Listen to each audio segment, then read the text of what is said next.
नमस्कार, प्रणाम, आदाब और आप तमाम लोगों का भादरा लाइव में स्वागत है। और आज हमारे साथ एक ऐसी शख्सियत मौजूद है जिनकी एक अलग ही कहानी है और आपको बता देना चाहें। आज हमारे साथ पवन दुग्गल जी है जो कि एक लंबे अरसे से राजनीति में है और आपको बताना चाहिए ये अनूपगढ़ से पूर्व में मार्क्सवादी कम्युनिस्ट पार्टी से विधायक रह चुके हैं, प्रधान भी रह चुके हैं और इनकी पत्नी भी प्रधान रह चुकी है।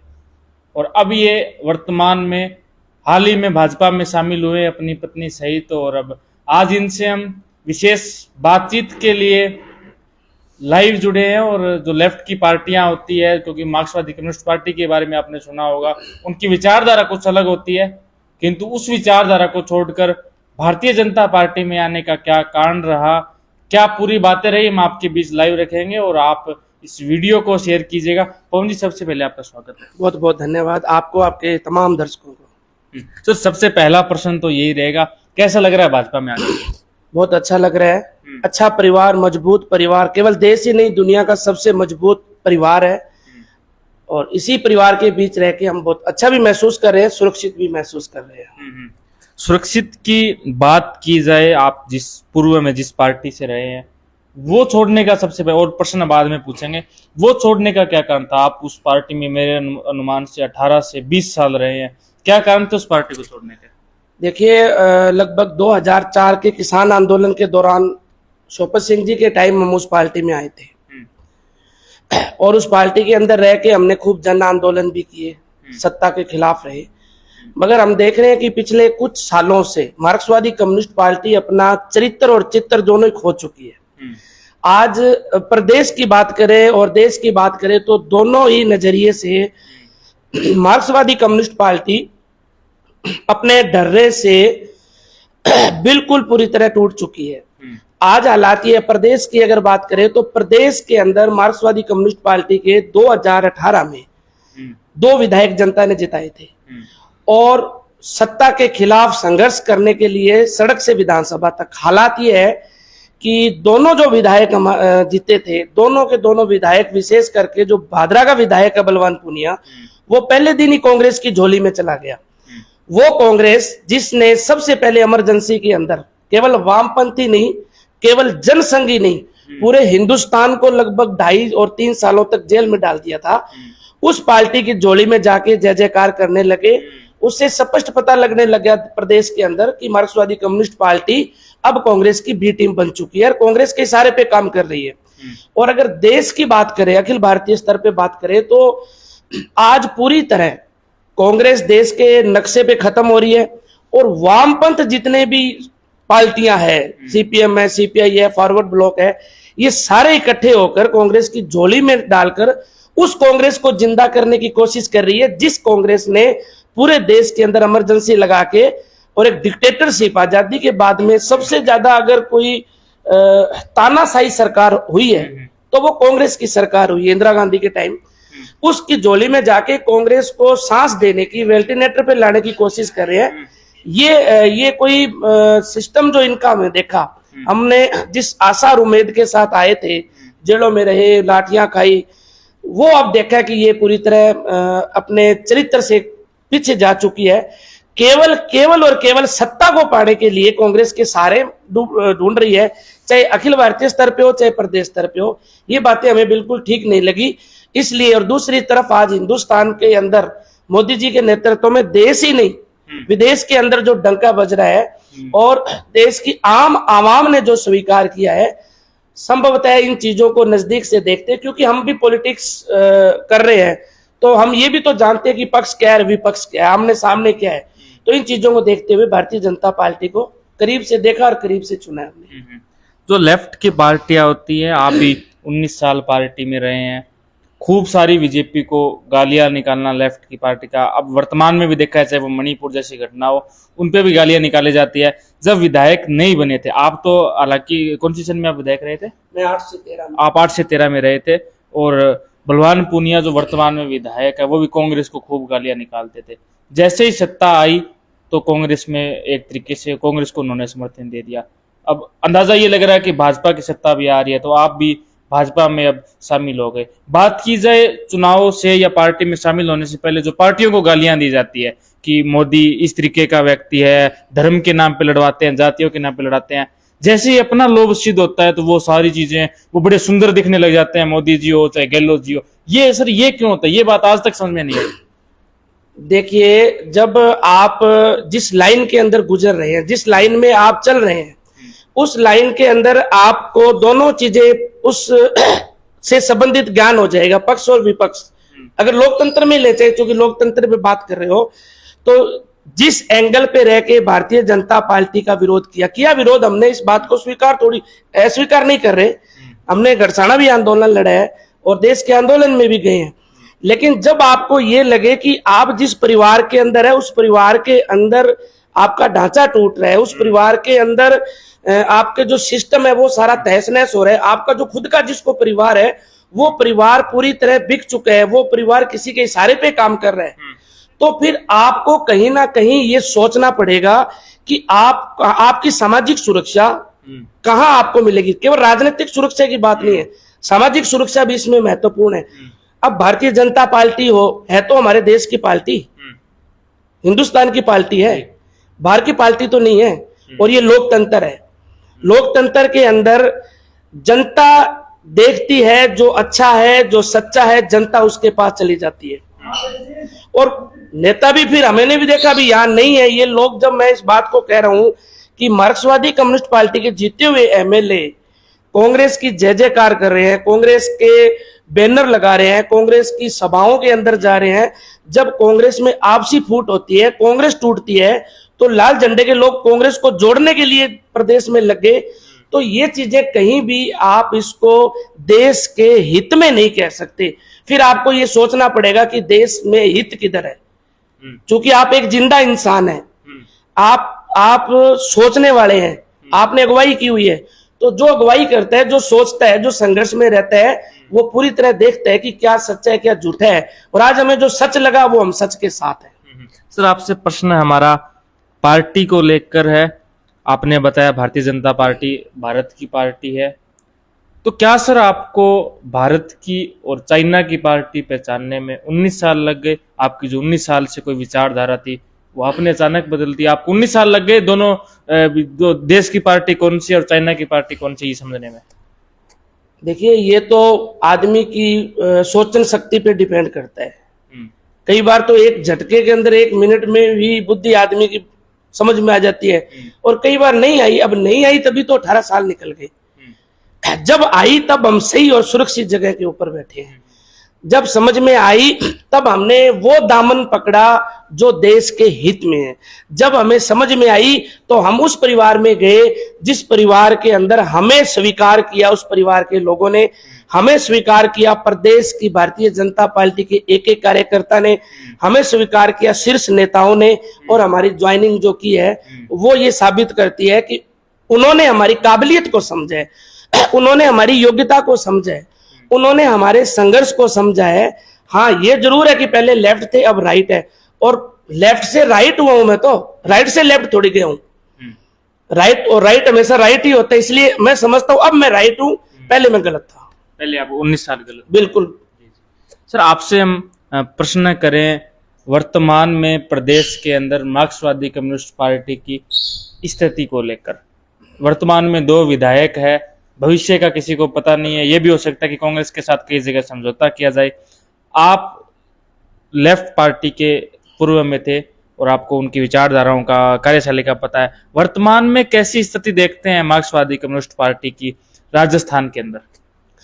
मार्क्सवादी कम्युनिस्ट पार्टी राजस्थान में है ही नहीं। ये जो 2 विधायक जीते हुए हैं ये असल में कांग्रेस के विधायक लग रहे हैं, आम जनता को लग रहे हैं, और मार्क्सवादी कम्युनिस्ट पार्टी को भी लग रहे हैं ये, क्योंकि उस पार्टी से हम रह के आए हैं, स्टेट में हम रह के आए हैं।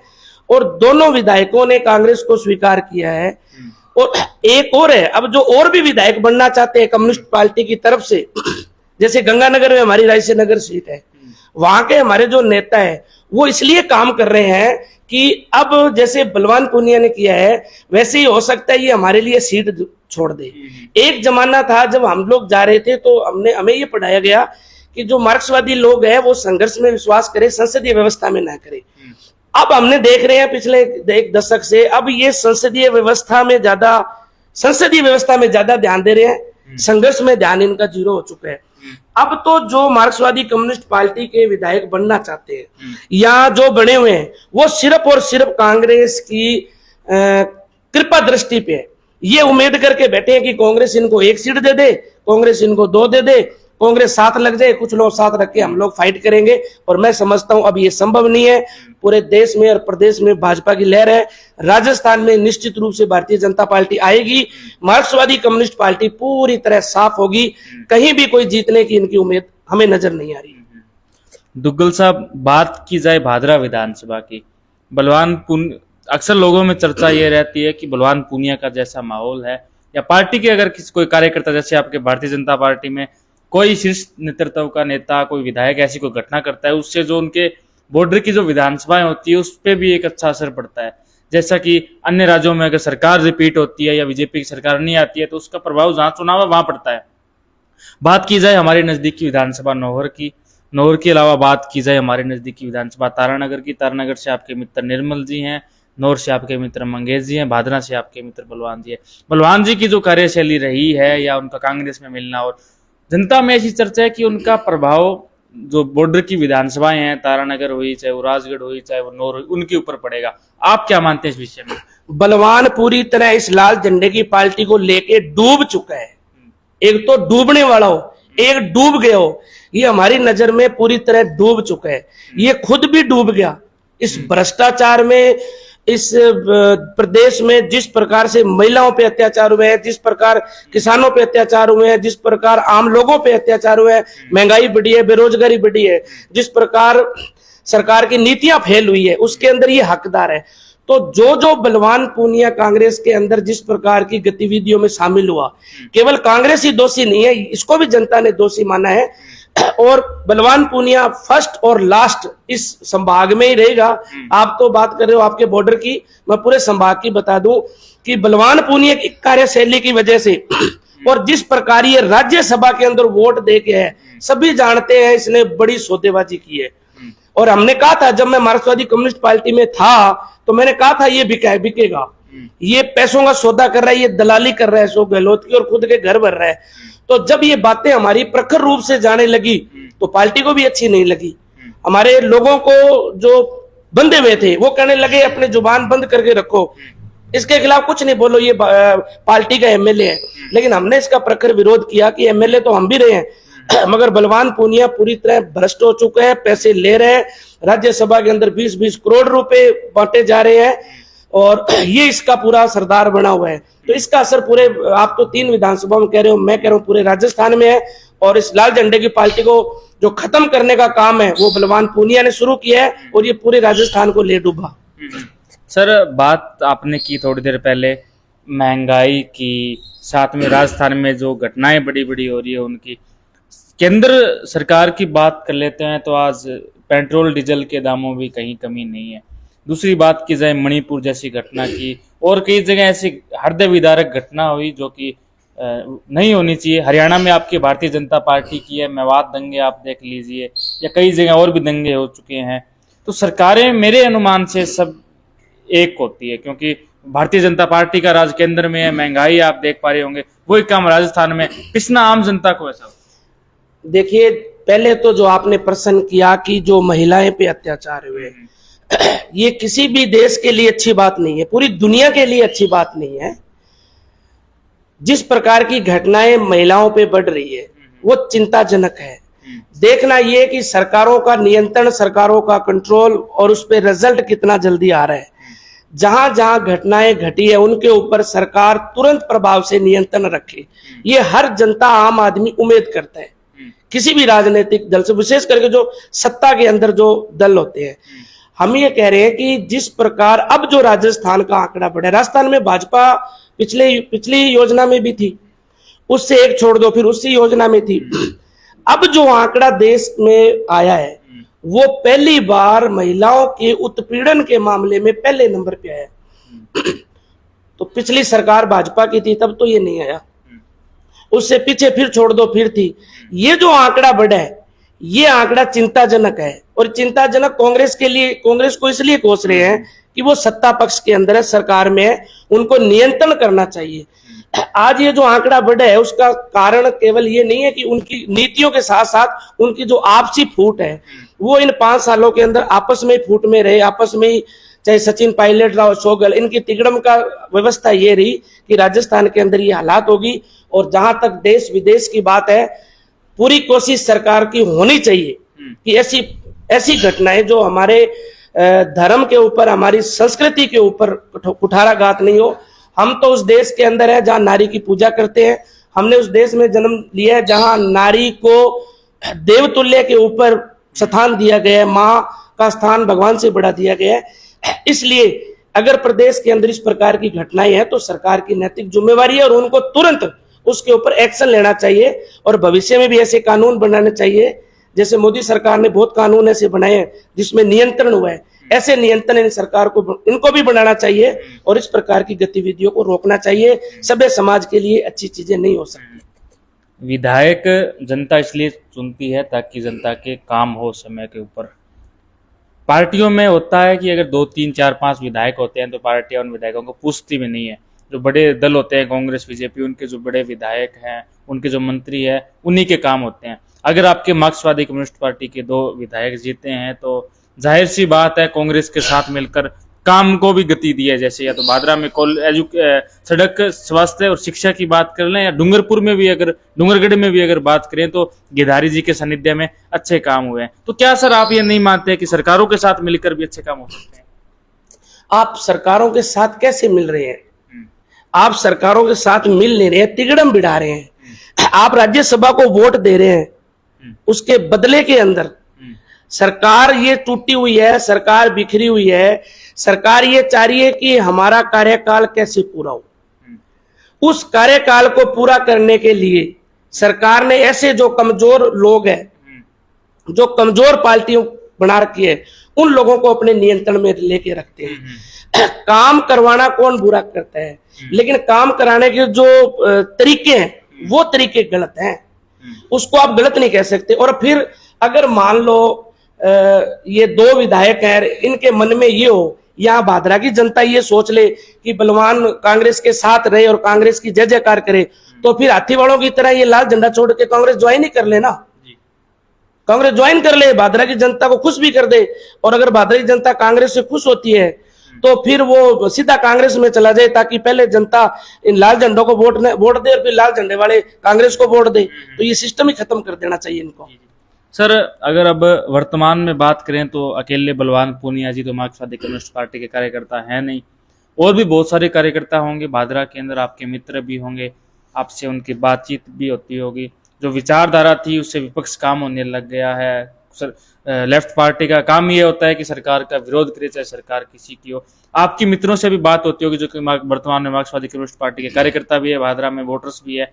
क्या उनकी तरफ से रिव्यू आता है ओवरऑल भादरा में? देखिए, भादरा में जो भी जड़ लगाई थी लाल झंडे की SFI के लड़कों ने, उस समय आज से 15-20 साल पहले जिन लोगों ने तपस्या की थी गड़साने की तरह आंदोलन के बाद में, बलवान पूनिया की टीम के अंदर आज वो कोई नहीं है, उनमें सिंगल आदमी नहीं है। जितने लोग इसके साथ सुख में दुख में रहे हैं, ये विधायक बनने के बाद इसने सारे लोगों को दुत्कार दिया है।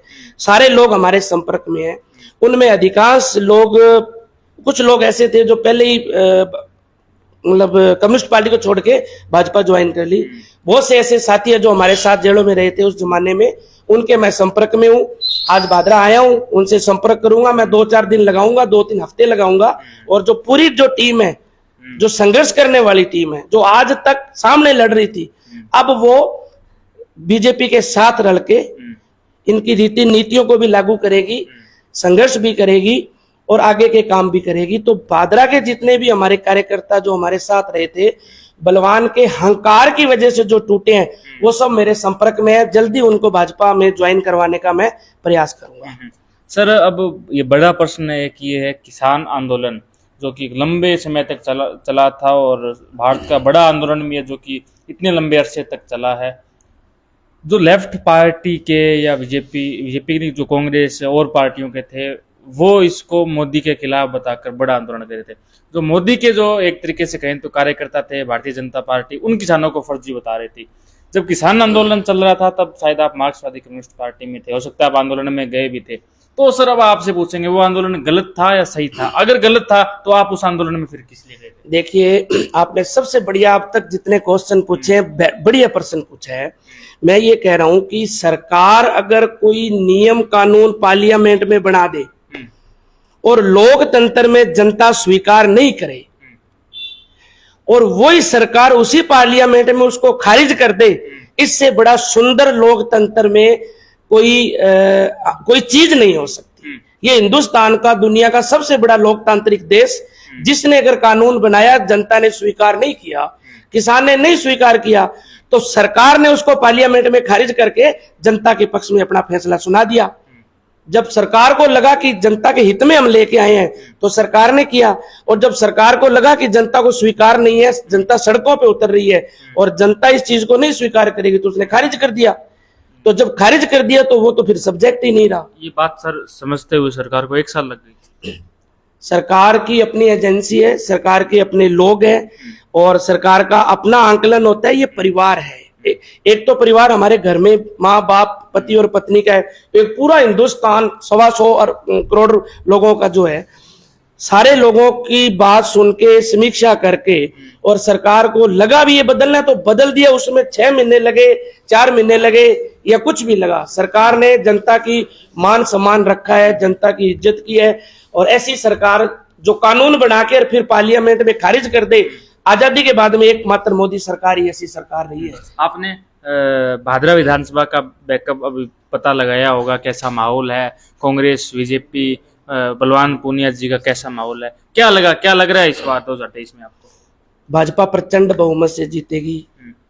जो इस प्रकार के जो लोग जीते हुए हैं, जहां मैं आज भादरा बैठा हूं, ये बुरी तरह से हारेंगे और जिंदगी में दोबारा कभी नहीं जीतेंगे। प्रदेश के अंदर भाजपा की सरकार आ रही है, कांग्रेस से लोग त्रस्त हैं, और आने वाली जो केवल राजस्थान ही नहीं, मोदी जी दोबारा 2024 में रिपीट करेंगे, ये हमें पूरी आशा है, पूरी उम्मीद है। सर एक थोड़ा सा जिक्र रावला गड़साना का, जो एक बड़ा आंदोलन हुआ था, उसके अंदर गोलियों की भी सूचना थी और उस टाइम शायद सरकार भारतीय जनता पार्टी की थी। आपके जो पार्टी के लोग हैं, और व्यक्ति के बारे में ये एक विशेषता होती है कि जब तक वो अपना रहता है वो अपना होता है, और निकलने के बाद वो गद्दार हो जाता है। आपके बारे में भी सर वर्तमान में ऐसी चर्चाएं चलती है कि जिन्होंने रावला गड़साना के किसानों के ऊपर गोलियां चलाई, आज वो व्यक्ति उन्हीं के साथ जाकर मिल गया। ऐसी सर आपके बारे में चर्चाएं चलती? रावला और गड़साना की जनता बड़ी है, पहले तो मैं आपको बता दूं, नेता बड़ा नहीं होता, ये क्लियर आपको बता दूं। 2013 में हम जीते, 8 में, 13 में जनता ने भारतीय जनता पार्टी को जिता दिया जनता ने, और प्रचंड बहुमत से, तकरीबन 11,000 वोटों से। फिर 2018 में उसी जनता ने, जहां आप कह रहे हो लाठी चली गोली चली, जहां हम विपक्ष में थे, जनता ने भारतीय जनता पार्टी को तकरीबन 25,000 वोटों से जिता दिया। फिर उसके 1 साल बाद में पार्लियामेंट का चुनाव हुआ, उसके अंदर जनता ने 1.25 लाख वोट देके अर्जुन राम मेघवाल को सांसद बनाया, और पूरी उसकी पार्लियामेंट एरिया में सबसे बड़ी जीत अनूपगढ़ विधानसभा की है। तो भाई जनता ने माफ कर दिया, जनता ने स्वीकार किया भारतीय जनता पार्टी को। लगातार एमएलए बन रहा है पिछले 10 साल से। तो फिर अब आप अगर कोई कह रहा है गद्दार है, तो फिर वो जनता को गद्दार कह के दिखाए ना। जनता ने भाजपा को जिता दिया तो क्या जनता गद्दार होगी? जनता ने स्वीकार किया, जनता का फैसला था कि कांग्रेस ज्यादा दोषी है। और आपकी जानकारी के लिए एक बात और बता दूं मैं आपके चैनल के माध्यम से, कि असल में गड़साना रावला को बीजेपी ने नहीं, कांग्रेस ने बर्बाद किया था। मैंने राजस्थान की विधानसभा में पर्सन लगा के ये डॉक्यूमेंट निकाले, मेरे पास है। अगर आप चाहेगा आपका चैनल तो मैं आपको प्रोवाइड करा दूंगा। और वैसे भी आज विधानसभा ऑनलाइन है, आप मेरी विधानसभा की वेबसाइट लेके खोल के मेरी डाटा, मेरा जो डिवीजन नंबर है उसके ऊपर आप निकाल सकते हैं। अक्टूबर 2000 को कांग्रेस सरकार के कैबिनेट मंत्रिमंडल ने इंदिरा गांधी नहर के पानी को, जो वाटर अलाउंस 5.23 क्यूसेक था, उसको 3.0 करने का फैसला कांग्रेस सरकार ने किया अक्टूबर 2000 को। उस समय संग्रिया से केसी बिश्नोई एमएलए थे, भादरा का मुझे ध्यान नहीं है। और हमारे रायसे नगर से सोन नायक था, सूरतगढ़ विधानसभा थी, उसमें विजय लक्ष्मी थी, और ये कुलदीप इंदौरा इनके जो फादर साहब थे कैबिनेट मंत्री हीरालाल इंदौरा थे। इन सारों ने साइन किया है। गंगानगर और हनुमानगढ़ के सारे एमएलए, शायद ये आपके लीलावाली जो हनुमानगढ़ के एमएलए थे, इन्होंने सारों ने साइन किया कि इंदिरा गांधी नहर का पानी काट के और सेकंड फेज में ले जाओ, हमें एतराज नहीं है। तो जनता की असली जो कातिल है वो कांग्रेस है। 2008 में काटा, 2001, 2, 3 जाते जाते जनता की आंखें खुली और 4 में सरकार से भिड़ मरे। तो पूरी तरह दोषी कांग्रेस सरकार है। कांग्रेस ने वाटर अलाउंस कम किया और कांग्रेस के कैबिनेट ने ये सिस्टम डाला, इसलिए हमारी नजर में तब भी और अब भी कांग्रेस ज्यादा दोषी थी। और आने वाले समय में विधानसभा में हमारी दोबारा गड़साना से तीसरी बार भारतीय जनता पार्टी जीतेगी। चूंकि मैं उस आंदोलन से निकल के आया हूं, मैंने भाजपा ज्वाइन की तो मैंने कोई शर्त नहीं रखी। मैंने एक बात जरूर कही थी लीडर तमाम नेताओं से, मैंने कहा ये जो किसान आंदोलन बार बार हो रहे हैं और ये जो पानी का मिसमैनेजमेंट है, ये हमें दूर करना है। मुझे पूरा शीर्ष नेताओं ने आश्वासन दिया है कि भविष्य के अंदर इंदिरा गांधी नहर की समस्या का स्थायी समाधान आने वाली सरकार करेगी। उसी आशा और उम्मीद के साथ हम लोग लगे हुए हैं। रुगल साहब, बलवान पूनिया जी की बात करें तो उनकी एक नौर में मीटिंग थी। उस मीटिंग में उनका कहना था कि हम जमकर चुनाव लड़ेंगे, और मंगेश चौधरी के समर्थन में मीटिंग थी, और कांग्रेस के खिलाफ लड़ेंगे, बीजेपी के खिलाफ लड़ेंगे। भादरा की बात करें तो भादरा में कह रहे हैं कि इस बार दांती थोड़ा सितारा में हाथ में रखूंगा, यानी गठबंधन से टिकट लाऊंगा। ये सर, ये बात अब तक समझ में नहीं आई। नौर वही विधानसभा जो बॉर्डर की है वो नौर है, नौर में कह रहे हैं सामने लड़ेंगे, भादरा में कह रहे हैं खिलाफ लड़ेंगे। भादरा की जनता ने इसको जिता दिया, अच्छी बात है, मगर अब ये भादरा की जनता को बेच चुका है ये पूरा का पूरा। इसने जो राज्यसभा में जो फैसले किए ना, जो आपका जो वोट है वो आपकी जनता का होता है, और राज्यसभा में जो इसने फैसले करता रहा, ये अपनी मनमर्जी से करता रहा। बलवान पूनिया पूरी तरह कांग्रेस की झोली में जा चुका है हमारी नजर में। तब भी जब मैं उस पार्टी में था, बलवान पूनिया का एक ही लक्ष्य है, जीतना है। जीतने के लिए कुछ भी करना पड़े इसको, इसका सारा चरित्र इसने बेच दिया, खुद का और पार्टी का। आज भी बलवान पूनिया इस उम्मीद पे बैठा है कि मुझे गहलोत यहाँ किसी को टिकट न दे, ये तो चाहता है। फिर ये चाहता है टिकट दे तो कमजोर से कमजोर को दे। लेकिन एक बात जरूर आपके माध्यम से कहूंगा कि ये अशोक गहलोत है, इसने बड़े बड़े को किनारे लगा दिया, अपने दोस्तों को ही। जो इसके साथ गया अशोक गहलोत ने उसकी ऐसी तैसी की है टिका के। अब ये समझ नहीं रहा है, इसको समझ आएगी, वो थोड़े दिन बाद आएगी। अशोक गहलोत ने कभी किसी को गले नहीं लगाया, और इसको लगाया तो अपने स्वार्थ के लिए लगाया है, अपने 5 साल निकालने के लिए लगाया है। ये न घर का न घाट का, धोबी का कुत्ते वाली कहावत इस बलवान पूनिया के साथ होगी। सर, आपसे अंतिम प्रश्न है, चुनाव को लेकर आपकी क्या तैयारी है? इस बार भाजपा की टिकट से दावेदारी भी कर रहे होंगे, क्या तैयारियां हैं अपने विधानसभा क्षेत्र से, क्या कहेंगे जनता को?